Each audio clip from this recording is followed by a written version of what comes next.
Today I fucked up by falling for FBI call scam. As the title says, today I fucked up by falling for FBI call scam about my SSN being used fraudulently. I was told that I needed to confirm stuff about my bank balance and whatnot, did not give them anything other than my balance. And after a back and forth conversation I fell for their story and went to the store and bought a $400 gift card and gave them $400 in gift card. I hesitated so much on the gift card, but I gave it anyway. I did not know better, and the caller was very convincing that the money would be refunded via cashier check and FBI reps would be meeting with me. I should have went to the police for more confirmation, but my failure is your success. I am really sad, and I'm hoping that the person reading this does not fall for any of the FBI scam. Do not fall for the FBI phone number that the caller provides. You guys have a great day. TL Doctor, I fell for FBI call scam and gave $400 for free. Edit. This blew up more than I have expected. A lot of you are rightfully so bashing and berating me as a person, and God knows I deserve it. What did I expect posting it in the internet? But instead of berating me, considering I already know I FU'd,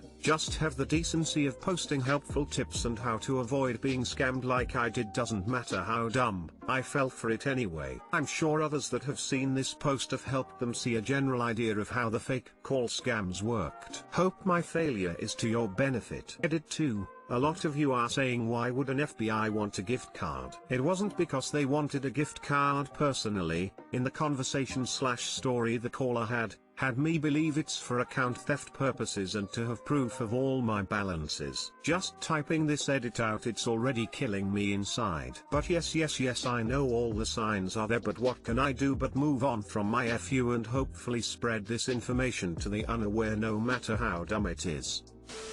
Life tip. They, FBI, Social Security, would never call about something like that. It would come in through the mail. Also, what government agency would request an untraceable gift card for payment? None.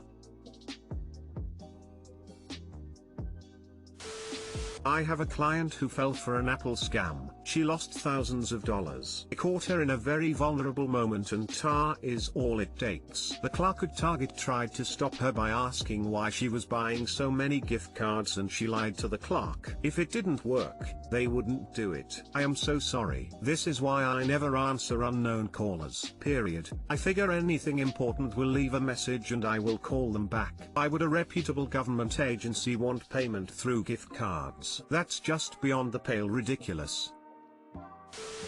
I actually had the SS office call me and ask me to verify my SS hash over the phone before he would tell me what he was calling for. He got irritated with me when I wouldn't give more than the last 4 digits, and he said I would have to come down if I wanted to know what the issue was. I said fine and went down the next day. I'm on disability, and once a year or so they send a bunch of paperwork for me to fill out. Turns out he forgot to include a page that needed my signature and was on a deadline to get it turned in. I sat in the lobby for 30 minutes and it took 5 seconds to sign that paper. When they contact you by phone like that, they're supposed to give you a number, like the main SSA number, and code to verify them. Since he didn't do that, it was best you went to the office. Source: Aunt worked for Social Security. Does anyone buy $400 gift cards anyway? People that ring up this type of sale would have to think twice about it. Correct? A lot of cashiers now ask people if they're buying these cards to settle a debt or a fine, especially with elderly customers, and try to talk them out of the purchase. Today I fucked up by making my sister wear a shark costume for 9 hours. Happened several years ago, following the whole left shark Super Bowl craze. Was living with my sister in a rural cottage, nobody around for miles, when she showed me a left shark outfit she had ordered from the internet. I helped her put the costume on and helped her zipping it up. We had a few laughs at how ridiculous it looked and left her to do whatever things sharks do and took off for work. Fast forward about 9 hours to me getting home from work and walking into the door to her just screaming at me. It hadn't once crossed my mind, or hers, apparently, that she couldn't reach the zipper on the back of the bulky costume, and because there weren't any handholds in the shark fins she couldn't grab onto it even if she could have reached it. So she spent close to 9 hours watching TV wearing a hot, sweaty shark costume and resisting the temptation to go to the bathroom. She has 100% not forgotten about this, and I'm not sure I'm going to ever live it down. She's also on a few occasions tried to convince me to put that outfit on, and there is not a chance in hell of that ever happening. Too long didn't read. Sister zipper up in shark costume, can't reach zipper frown. Good, clean, family fun, with nobody really getting hurt out of it. Love it. And clearly the only way for you to right your wrong is to give in the next time your sister tries to get you into that costume. LOL. Nope, I enjoy being a not shark.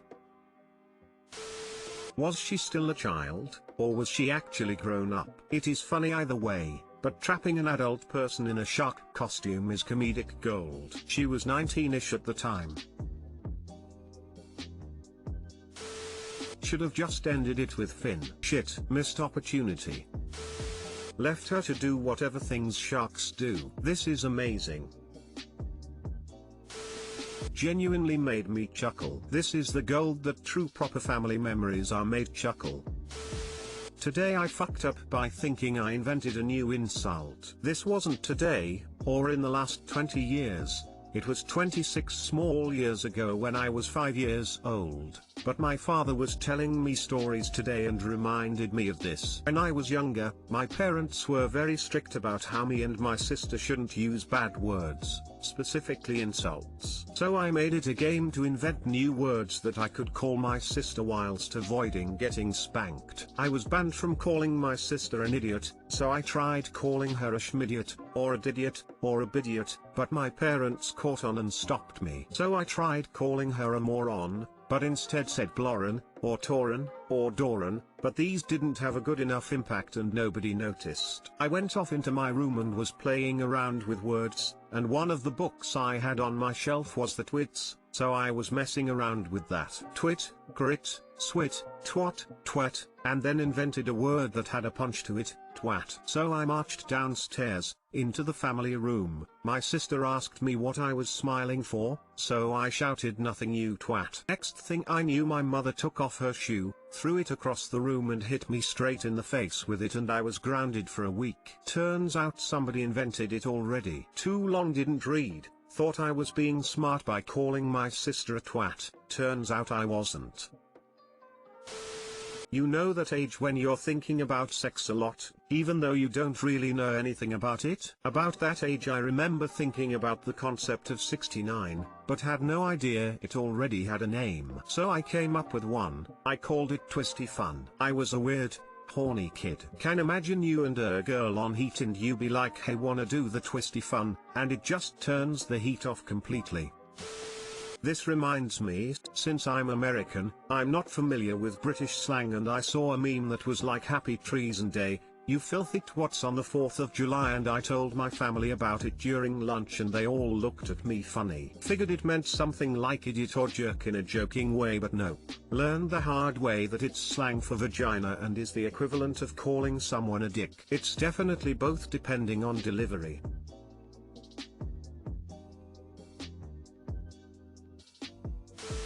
Hence, I like Cruntsack. It is incredibly satisfying, and even though it sounds like a curse word, it's just gibberish. Woman shrugging. Billy Connolly had a list of these words that were safe around his kids. Fup, fupping heck, bastard. I like to call people juice bag. I used to think shucks was the king of swear words because it was shit and fuck put together. I was always flummoxed when my sweet grandfather, who never swore, broke out this baddie.